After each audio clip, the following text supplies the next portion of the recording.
Today we are looking at a case from the second part of the 19th century, so sit back as we go to England. Charles Peace was born in the English city of Sheffield on the 14th of May 1832. He was the youngest of 4 children. His father, named John, worked as a miner, but after an accident which resulted in him losing a leg, he joined an animal show and was known to be someone who had great affinity with animals. Charles's mother was a daughter of a navy surgeon, and she made sure that her children all went to school. Although in 1833, Parliament had provided money for the construction of schools for the poor, education was still mainly conducted by churches and charitable organisations.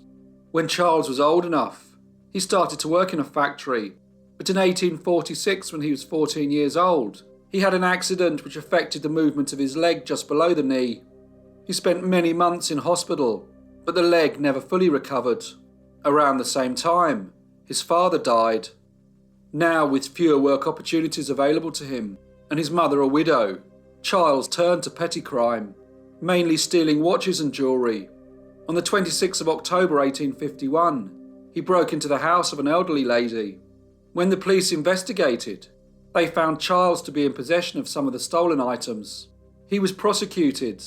However, as he had previously been a hard-working young man, whose circumstances had significantly changed after his accident and his father's death, the court took pity on him and only sentenced him to 1 month in prison. On his release, he tried to make his way as a musician, travelling from town to town, collecting and selling musical instruments, and playing the violin. Unfortunately, the money he earned was not enough to live on, so he continued his life of crime. He started to burgle houses in the more affluent areas of Sheffield, but as the police knew of him from his previous conviction, he was soon arrested, and in 1854 was sentenced to a further 4 years in prison. He was released in 1858, and in 1859 married a lady named Hannah Ward. She had a son named William from a previous relationship. To provide for them, Charles played the violin and continued to burgle houses. By now he was very well known to the police in Sheffield, so he travelled 40 miles to Manchester, where in August 1859 he burgled the house of a well-to-do resident. The police soon caught up with him, but when they attempted to take him into custody, he resisted arrest and nearly killed one of the officers. In court, Charles was sentenced to 6 years in prison. He did not serve all of his sentence and was released in 1864. It seemed that prison did nothing to rehabilitate him, as 2 years later in 1866, he was caught robbing another house in Manchester. This time the court sentenced him to 8 years in prison. Despite attempts to escape, he was released in 1872, not having completed his full sentence. He was now 40 years old and had spent nearly half of his life in prison. Charles returned to Sheffield, and in an attempt to leave his life of crime behind, he started a picture framing business. He was anxious to try and provide for his family and make an honest living.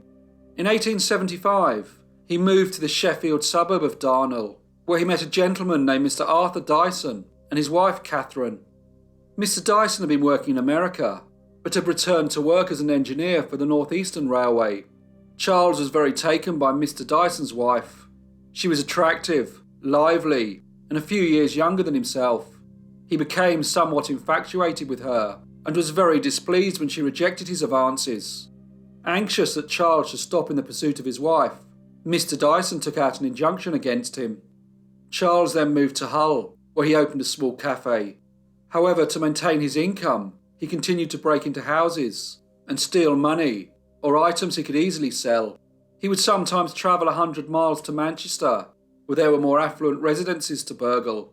On the 1st of August 1876, he was spotted by 2 policemen who attempted to apprehend him. Charles pulled out a revolver and warned them not to persist in their pursuits.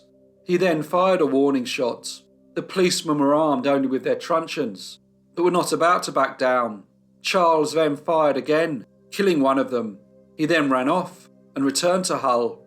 2 brothers were later arrested, named John and William Habron, and charged with murder. At the trial, John Habron was acquitted due to lack of evidence, but his brother William was found guilty and sentenced to death. Remarkably, Charles attended the 2-day trial. There were petitions raised and the newspapers questioned the verdict. Just days before the execution date, the Home Secretary commuted William Habrom's sentence to life in prison. Charles was still hoping that he could convince Mrs. Dyson to become his mistress. He had previously threatened to shoot her husband, which had not endeared him towards her. On the 29th of November, he went to their house and saw Mrs. Dyson in the garden. He cautiously approached, but on seeing him, she ran back into the house.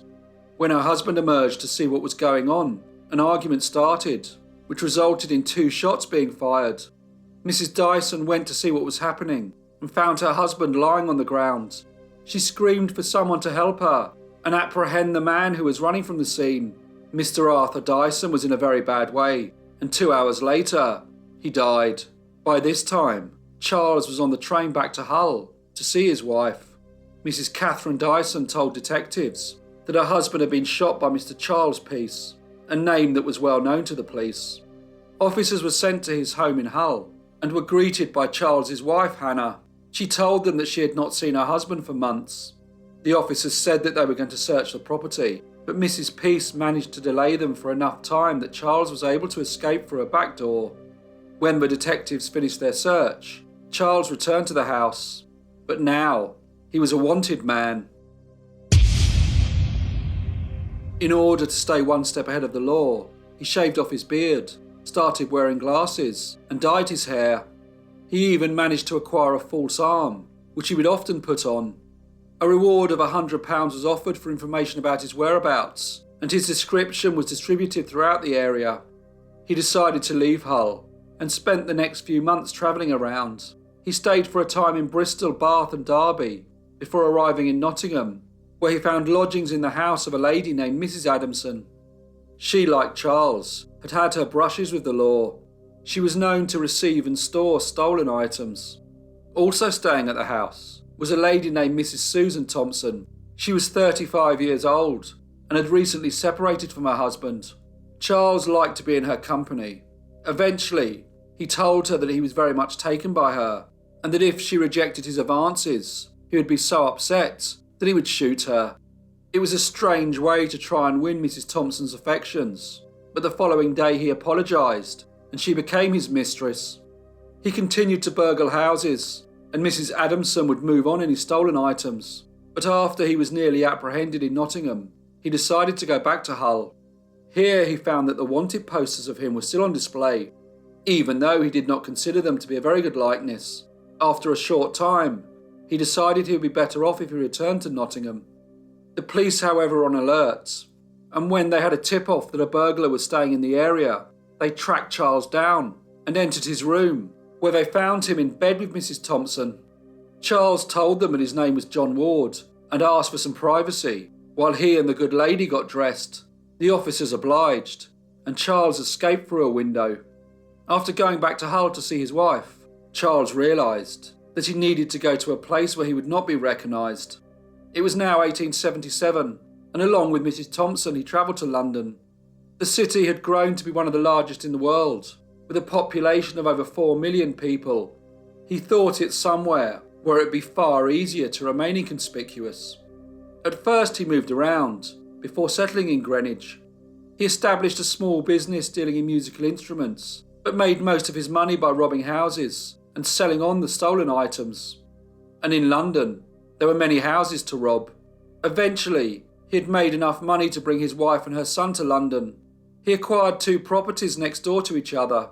He lived in one with Mrs. Thompson, while his wife and her son William lived next door, a somewhat strange arrangement, and it did not last very long, as Charles decided to move everyone into the same house in nearby Peckham. He went by the name Mr. Thompson and would introduce Susan as his wife and refer to Hannah as a relative, even though she was in fact his legal wife. Charles was looked upon as a gentleman. He would attend Sunday church services and portrayed himself as a pillar of the local community. He was even invited to Parliament to present an invention he had been working on that helped raise sunken ships. But at night time, he would go out and burgle houses. He mainly did this in South London. Only on rare occasions would he cross the Thames and burgle properties north of the river. On one such day when he did decide to cross the river, He was seen by a policeman who was visiting London from Sheffield. The officer gave chase, but Charles managed to escape. He then decided that it would be best if he remained closer to his Peckham home. Over the next 3 months, there was an increase in the number of burglaries in southeast London, especially in the affluent part of Blackheath. The residents became quite concerned, so the police agreed to increase the night patrols around the wealthier neighbourhoods. In the early hours of the 10th of October 1878, 3 policemen were doing their rounds when they saw a light in a house. They watched for a while and decided to investigate. One made his way to the back of the property, while the other 2 stayed at the front and rang the doorbell. On realising that the police were outside, the burglar rushed through the back door to make his escape, but he was met by one of the police officers. The burglar was armed and warned the officer not to try to apprehend him. The officer, however, continued in his pursuit. Shots were fired, but the young policeman managed to catch up with the burglar. Another shot wounded his arm, but soon the 2 other policemen arrived, and the burglar was eventually arrested. The same morning, he appeared before the magistrate at Greenwich Police Court, and when asked his name, he replied, "John Ward." He was remanded in custody for a week. Charles then wrote to a friend named Henry Bryan, as he had received no news of his family. His family, however, on learning about his arrest, had very quickly left London. Mrs. Susan Thompson returned to Nottingham, while Charles's wife Hannah went to Sheffield. Mr. Bryan was questioned by detectives and told them that he knew Mr. Ward as Mr. Thompson. Eventually, the police managed to locate Charles's mistress, Mrs. Susan Thompson, and his wife Hannah. But in a bizarre attempt to claim the £100 reward, Mrs. Thompson told the police everything she knew about Mr. Charles Peace. In order to gain more evidence, the rooms of both ladies were searched, and stolen items from the burglars in Blackheath were found. A police officer from Yorkshire was sent to London and identified John Ward to be Charles Peace. In November 1878, Charles was tried at the Old Bailey on charges of burglary and attempted murder. He was found guilty and sentenced to life in prison. However, he was still wanted for the murder of Arthur Dyson 2 years earlier in 1876. In January 1879, all the necessary paperwork had been completed, and Charles was escorted to Sheffield to be tried for the murder of Mr. Arthur Dyson. But he was not about to give up all hope of freedom, and in a bold attempt to escape, he managed to jump from the train. His attempt was unsuccessful, as he was injured and unable to move, so when the train eventually stopped, the police officers were able to walk back down the track and apprehend him. His trial began on the 4th of February 1879.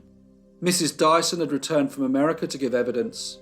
She described the events that had unfolded on the 29th of November 1876. She told how Charles had made unwanted advances towards her, and when she rejected him, he did not accept it like a gentleman.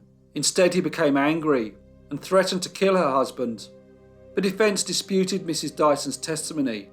They claimed that she was in fact involved in a relationship with the defendant, and that as her husband had become aware of it, he attacked Charles. The defence told the court that the murder of Arthur Dyson was committed in self-defence. When Mrs. Dyson was questioned, she confirmed that she and Mr. Peace had been seen out together, and that her husband had objected to the friendship. The prosecution was able to show forensic evidence that the bullet which had killed Mr. Dyson was fired from the same type of revolver that had been recovered from the defendant's home in London following his arrest. They also produced medical evidence that showed that there had been no struggle between Mr. Peace and Mr. Dyson. Witnesses also informed the court that they had seen Mr. Peace acting rather strangely on the day of the murder. When the trial ended, the jury took only 10 minutes to find the defendant guilty of murder, and the judge sentenced him to death. In the knowledge that he was going to be hanged, Charles confessed to the murder of the police officer in August 1876. William Habron was given a free pardon and £800 in compensation. Charles, however, continued to say that Mrs. Dyson had been his mistress, and that this had very much upset her husband, and that he had only acted in self-defence. Mrs. Dyson continued to deny that any such relationship ever took place. Charles Peace was hanged on the 25th of February 1879 in Amerley Prison in the city of Leeds. He was 47 years old. Hello everyone, and thank you so much for listening. As usual, please leave any comments or feedback you may have, and I hope to see you all again in the next Brief Case